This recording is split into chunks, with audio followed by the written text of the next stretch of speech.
Okay, so next जो है, हम लोगों ने जितने भी इंपॉर्टेंट यूनिट ऑफ कंसंट्रेशन से वो हम लोग यहाँ पे डिस्कस कर लिए हैं।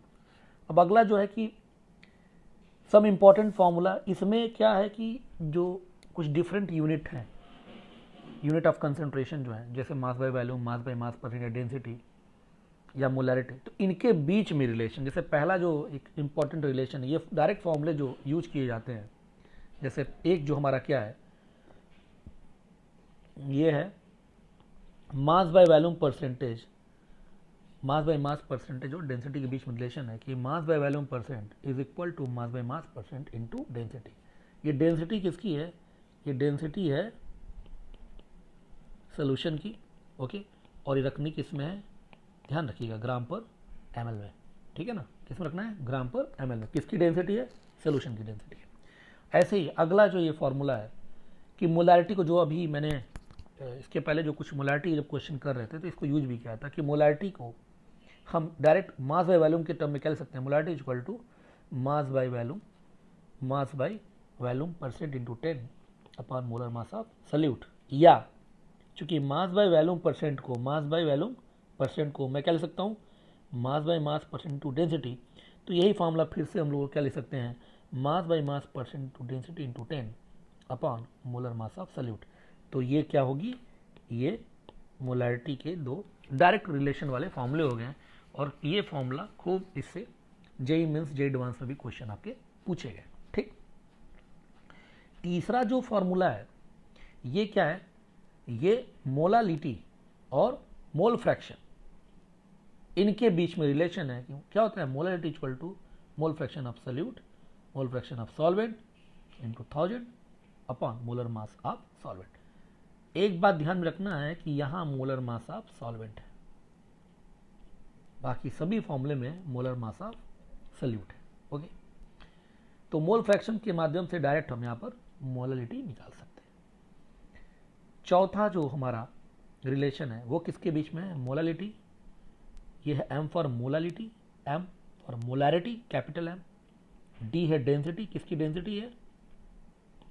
सोल्यूशन की, किस में रखनी है? ग्राम पर एमएल में, और माइनस एम फॉर मोलैरिटी, ये क्या है? Molar mass of solute. तो ये एक बहुत ही इंपॉर्टेंट फॉर्मूला है कि molality equal to molarity into 1000 upon 1000 into density of solution minus molarity into molar mass of solute. तो ये कुछ डायरेक्ट रिलेशन है, ठीक है ना। जैसे यहाँ पे अगर डेंसिटी और मोलैरिटी दी हो तो डायरेक्ट आप मोलालिटी निकाल सकते हैं। ओके, तो इसी पर बेस्ड ये चार इंपॉर्टेंट डायरेक्ट रिलेशन है जो फ्रिक्वेंटली एग्जाम में पूछे जाते हैं। इनको याद भी रखना है, आपको ध्यान रखना है, ठीक। इसी के ऊपर बेस कुछ क्वेश्चन जो नीचे मेंशन किए हुए हैं, जैसे कि पहला question, an aqueous solution contain 28% mass by mass of KOH.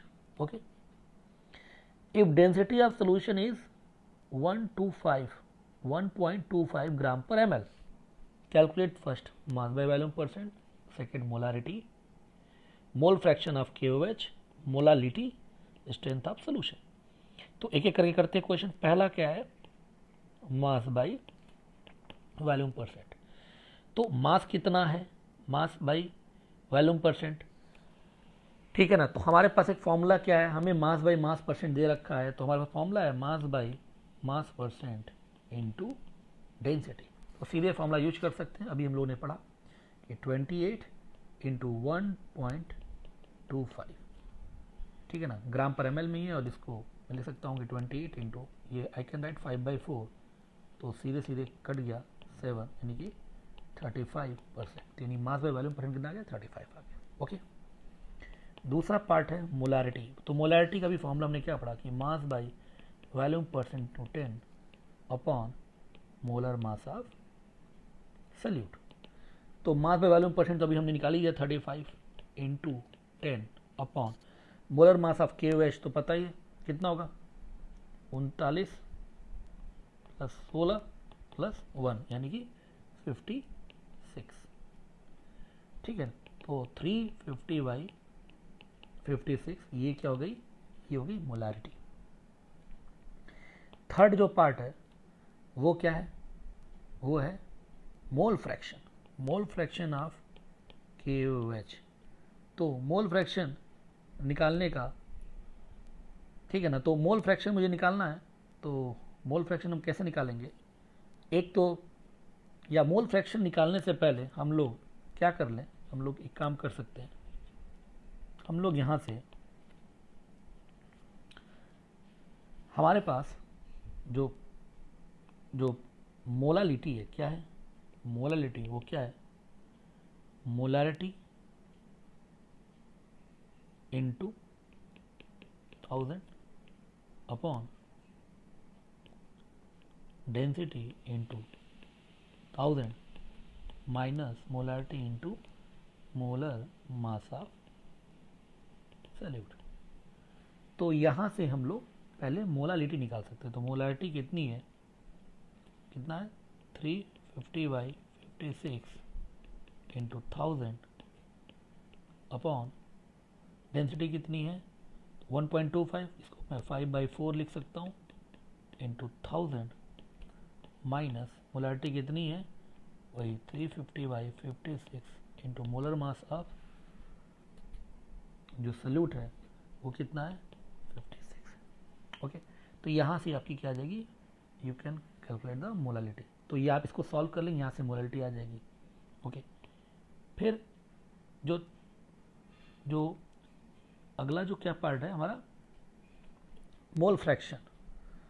तो मोल फ्रैक्शन जो है तीसरा जो पार्ट है, कि मोल फ्रैक्शन अगर मुझे निकालना है तो सिंपल जो हमारे पास एक फॉर्मूला है, क्या फॉर्मूला है कि molality is equal to mole fraction of solute upon mole fraction of solvent into 1000 upon molar mass of solvent. तो यहाँ से हम लोग मोल फ्रैक्शन निकाल सकते हैं, ठीक है ना। तो या यही क्या हो जाएगा, मोल फ्रैक्शन ऑफ सल्यूट और मोल फ्रैक्शन ऑफ सॉल्वेंट के रेशियो क्या बोल सकते हैं, हम लिख सकते हैं मोला ऑफ सल्यूट अपॉन मोला of solvent into 1000 upon molar mass of solvent. ठीक है, तो m की वैल्यू आप ऊपर से यहाँ से निकाल लेंगे, तो m की वैल्यू पता है, और मोलर मास ऑफ सॉल्वेंट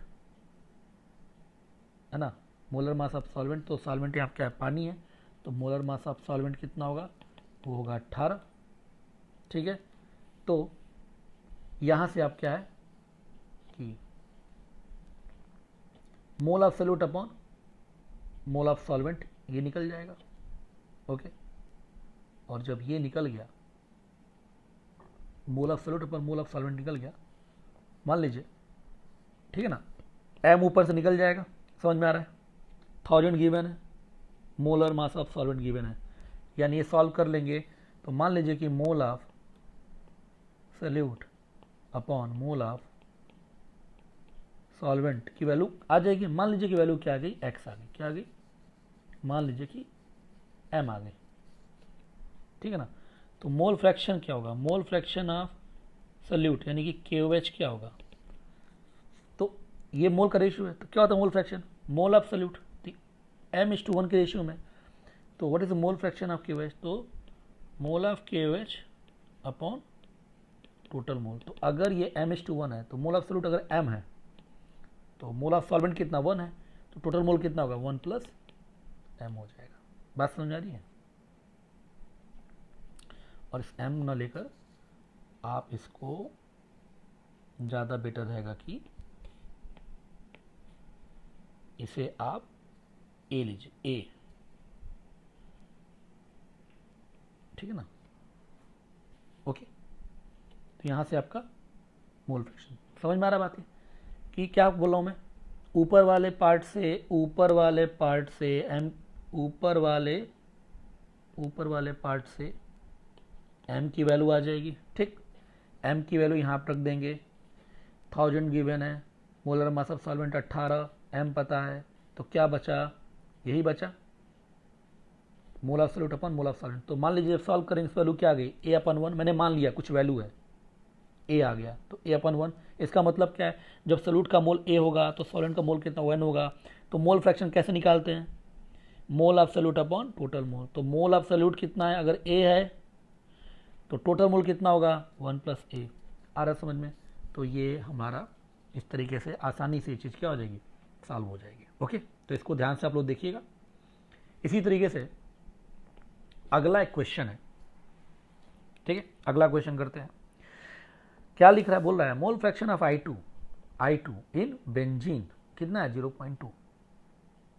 ठीक, इफ डेंसिटी ऑफ सोल्यूशन कितना है 1.2 ग्राम पर सीसी।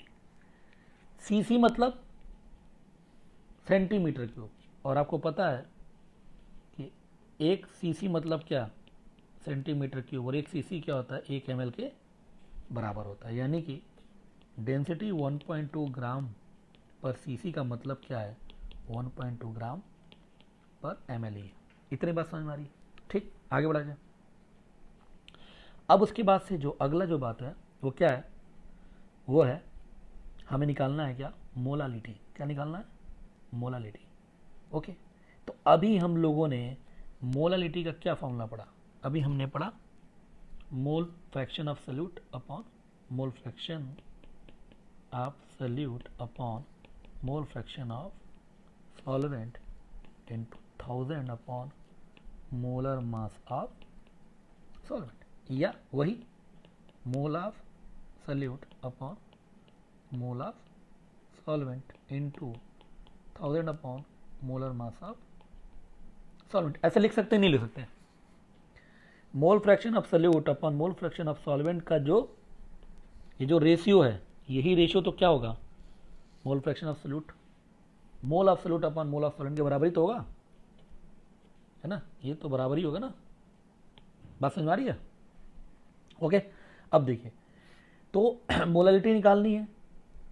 ओके, तो मोलालिटी निकालनी है, तो मोल फ्रैक्शन अगर I2 का 0.2 है जो कि सॉल्यूट है, तो सॉल्वेंट का कितना होगा 0.8। कोई दिक्कत, 1000 अपॉन सॉल्वेंट का मोलर मास, तो बेंजीन यहाँ सॉल्वेंट है, बेंजीन क्या फॉर्मूला होता है, तो C6H6 कितना हो जाएगा, तो 72 + 6 यानी कि 78। कहीं को दिक्कत, तो क्या हो जाएगा 1/4 तो 250/78 मोलर। पहला पार्ट हो गया, कहीं कोई दिक्कत बताइए। ओके, दूसरा पार्ट में क्या निकालना है, निकालना है मोलारिटी। तो हमारे पास एक डायरेक्ट रिलेशन है, क्या, अगर डेंसिटी पता हो और मोलर मास पता हो, मोलारिटी पता हो, तो क्या होता है molality equal to molarity into 1000 upon density into 1000 minus molarity into molar mass of solute. तो डायरेक्ट ये फॉर्मूला यूज कर सकते हैं। क्या लिख सकते हैं, क्या लिख सकते हैं यहाँ पर, तो मोलारिटी कितनी है 250/78 इज इक्वल टू मोलारिटी वही तो निकालनी है, अपॉन डेंसिटी कितना दे रखा है 1.2 इंटू 1000 माइनस मोलारिटी कितनी है वो निकालनी है, और मोलर मास ऑफ सॉल्यूट क्या है। अब किसका चाहिए मोलर मास, देखिए मोलर मास किसका चाहिए, यहाँ पे सॉल्यूट का चाहिए। तो आयोडीन का कितना होता है 127, तो I2 कितना हो जाएगा 254।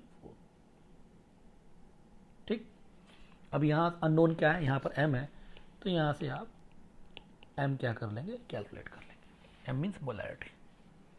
क्लियर है यहाँ तक, ठीक है, आगे बढ़ा जाए। ठीक, तो अब हम लोग अगला जो टॉपिक है वो है डाइल्यूशन फार्मूला। डाइल्यूशन फार्मूला का मतलब क्या है कि सॉल्यूशन के अंदर पानी ऐड करना, addition of water in solution, ठीक है ना। तो जैसे मान लीजिए कि हमारे पास एक सॉल्यूशन है, ये सॉल्यूशन आपको दिख रहा है, दिस इज द सॉल्यूशन जिसकी मोलैरिटी M1 है, वॉल्यूम V1 है स्टार्टिंग में, और इसमें हमने पानी क्या किया, ऐड किया। पानी ऐड करते अब जो नया सोल्यूशन जो है, जिस न्यू सोल्यूशन जिसकी मोलैरिटी M2 गई, वॉल्यूम क्या है V2 हो गया है। ओके, अगर हमको मोलैरिटी और वैल्यूम पता हो तो नंबर ऑफ मोल का क्या फॉर्मूला है, m इंटू वी। तो what is the N1, M1 V1, what is the N2, M2 V2।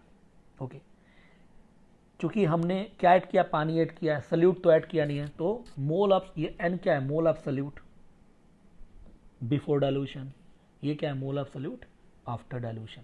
ठीक, तो मोल में कोई चेंज नहीं आएगा, तो मैं लिख सकता हूं क्या, N1 is equal to N2, यानी mole of solute before dilution is equal to mole of solute after dilution. और N1 को मैं क्या लिख सकता हूं, M1 V1, N2 क्या है, M2 V2। तो क्या बन गया formula, M1 V1 equal to M2 V2। इसी को बोलते हैं क्या, डाइल्यूशन फॉर्मूला, जिसमें M1 क्या है, molarity of solution before dilution, V1 क्या है, volume of solution before dilution, V2 क्या है, M2 क्या है, molarity of solution after dilution, और V2 क्या है, volume of solution after dilution. Okay, तो M1 V1 equal to M2 V2। कोई दिक्कत, ठीक। अब इसी पर एक क्वेश्चन है छोटा सा, how much water should be added in the 500 ml of semi molar. Semi molar मतलब क्या, सेमी मतलब है ना, सेमी मतलब 1/2 मोलर, कितना, 1/2 एसियल solution to make it deci molar, है ना, डेसी, एक होता है डेसी, डेका, डेकी, डेसी मीटर, डेका मीटर। तो डेसी का मतलब क्या होता है, 1/10, तो ये 1/10 मोलर। तो डेसी मोलर मतलब 1/10 मोलर, सेमी मोलर मतलब क्या है, 1/2 मोलर है। ठीक, आगे बढ़ते हैं। तो अब यहां पर देखिए डाइल्यूशन वाला क्वेश्चन है, तो M1 जो है, ठीक है ना, initially how much water should be added in the semi, तो M1 कितना है, 1/2 मोलर। ओके, M2 कितना है, फाइनली 1/10 मोलर मुझे लाना है। और बोला what, how much water should be added into 500, तो V1 कितना है, इनिशियली 500 ml है, और V2 पहले हमको निकालना है। तो क्या आ जाएगा, M1 V1 equal to M1 V1 equal to M2 V2, M1 1/2 into 500 और ये 1/10 इंटू V2। तो क्या हो जाएगा यहाँ से, ये यहाँ से हो जाएगा 5000/2, यानी कि V2 जो आएगा वो आएगा 2500 ml। ओके, तो आंसर क्या है, V2 2500 ml। ठीक है, ये आंसर आएगा क्या, नहीं, ये आंसर नहीं है। ये V2 क्या है, V2 क्या है, volume of final solution, solution का वॉल्यूम है। बट आपका क्वेश्चन क्या, question how much water is added, ठीक है ना, तो कितना पानी ऐड किया, तो इनिशियली कितना वॉल्यूम था, 500, तो पानी कितना ऐड किया, तो वो हो गया V2 माइनस V1। तो V2 कितना है, 2500, और इनिशियल कितना था सोल्यूशन, 500, यानी कि 2000 ml, यानी कि उत्तर क्या होगा, उत्तर क्या होगा, 2000 ml। 2000 ml पानी हमने क्या किया, ऐड किया। जैसे क्वेश्चन अगर ये होता कि कितना फाइनल वॉल्यूम ऑफ सोल्यूशन है, तब उत्तर क्या होता, उस केस में उत्तर होता ये 2500। लेकिन यहाँ क्वेश्चन क्या है, यहाँ क्वेश्चन पूछ रहा है कितना पानी ऐड किया, तो 500 पानी पहले था ही, 500 ml था ही सोल्यूशन, और अब 2500 हो गया है, यानी कितना पानी ऐड किया गया, तो 2000 ml पानी ऐड किया गया। तो this is the correct answer. Okay, यहाँ तक क्लियर, ठीक है। तो आसान सा है डाइल्यूशन फॉर्मूला, ठीक है। तो अगला जो है, अभी हमने जो पढ़ा उसमें क्या था कि सोल्यूशन में पानी ऐड कर रहे थे, ठीक। ये जो केस है, इसमें दो सोल्यूशन को क्या कर रहे हैं, मिक्स कर रहे हैं, मिक्सिंग ऑफ सोल्यूशन।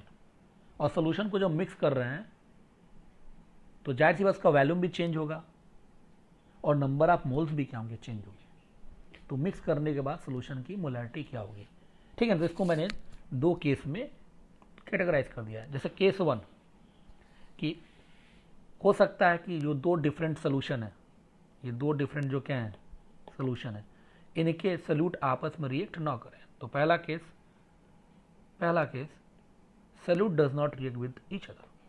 ठीक है, तो जैसे यहां पर दे रखा है एक सोल्यूशन 1 है, सोल्यूशन 2 है, M1 molarity V1 volume, M2 molarity V2 volume दे रखा है। तो मोल क्या होंगे, सोल्यूशन 1 का मोल N1 M1 V1, सोल्यूशन 2 का मोल N2 क्या होगा M2 V2। ओके, तो N1 M1 V1, N2 M2 V2। What is N1?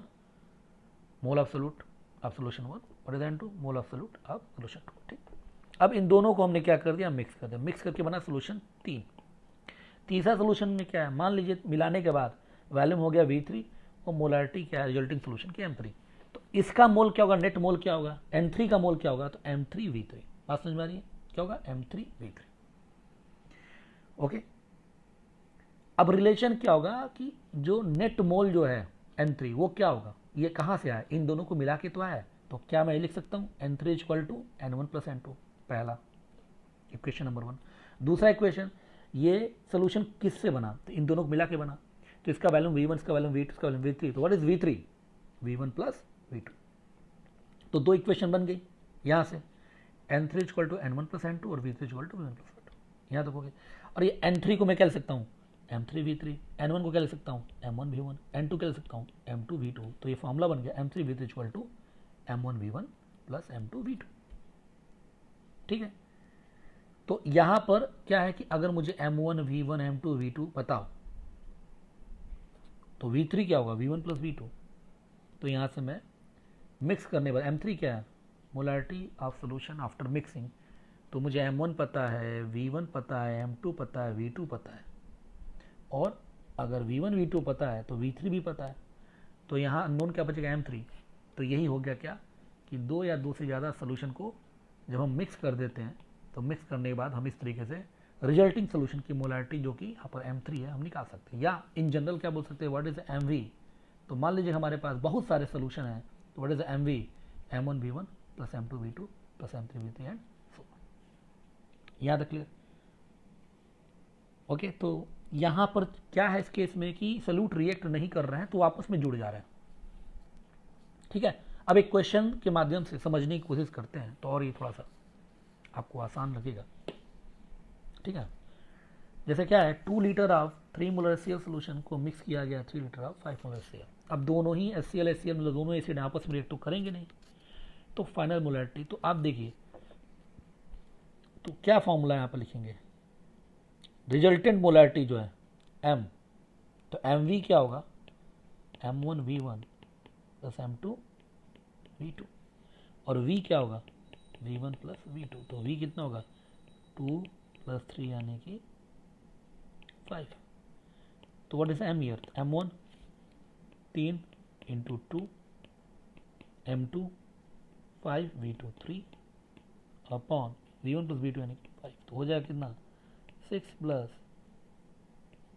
15 divide by 5 यानी कि 21/5 मोलर।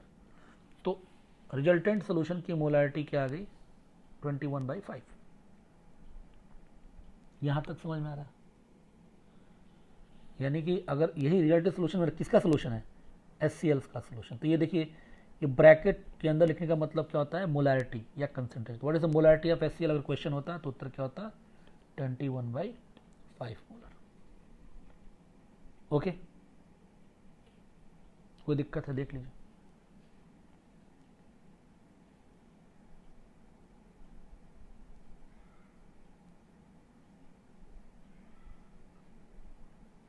अगला जो है क्वेश्चन कि 2 litre of 0.1 molar NaCl and 3 litre of 0.3 molar sodium nitrate are mix together, calculate the concentration of Na plus Cl minus और nitrate. ठीक है ना, तो देखिए टोटल वैल्यूम कितना, सबको मिक्स ही तो कर रहे हैं, तो कितना वैल्यूम है 2 लीटर प्लस 3 यानी कि 5 लीटर।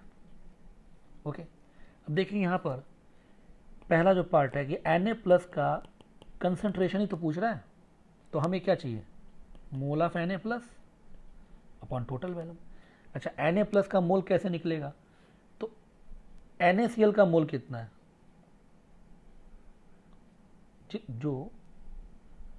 जो मोल ऑफ NaCl होगा वही क्या होगा, मोल ऑफ Na+ होगा। और मोल ऑफ NaCl कितना होगा?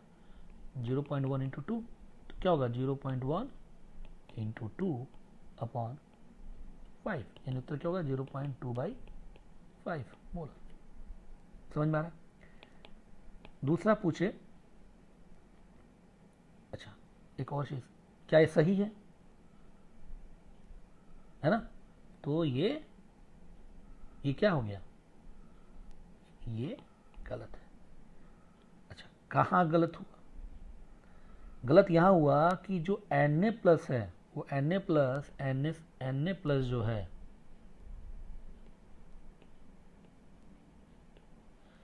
वो Na+ NaCl में भी है और NaNO3 में भी है। यानी कि सही उत्तर क्या होगा?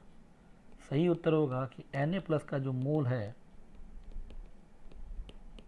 वो क्या होगा कि वो दो जगह से होगा।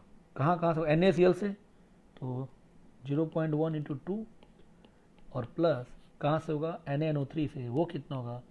0.3 इंटू 3 डिवाइड बाई 5। तो अब ये सही है, तो उत्तर क्या होगा? 0.2 और 0.9, यानी कि 1.1/5 मोलर। This is correct. बात समझ में आ रही है? कहीं कोई दिक्कत? अब दूसरा जो पार्ट है Cl-, तो वही mole of Cl- upon volume. तो मोल ऑफ Cl- कितना है? Cl- का सिर्फ एक ही सोर्स है NaCl, तो कितना है? तो 0.1 इंटू 2 अपॉन 5, यानी उत्तर क्या होगा? 0.2/5। और अगला जो है वो किसका मोल पूछ रहा है? Mole of nitrate. तो आप देखिए जरा, नाइट्रेट का सोर्स क्या है? एक ही तो है, सोडियम नाइट्रेट। क्या है? Sodium nitrate. तो कितना होगा नाइट्रेट का मोल? वो हो जाएगा 0.3 इंटू 3 बटा वैल्यूम 5, यानी कि 0.9/5 मोलर। यहाँ तक ओके? ठीक है, देख लीजिए।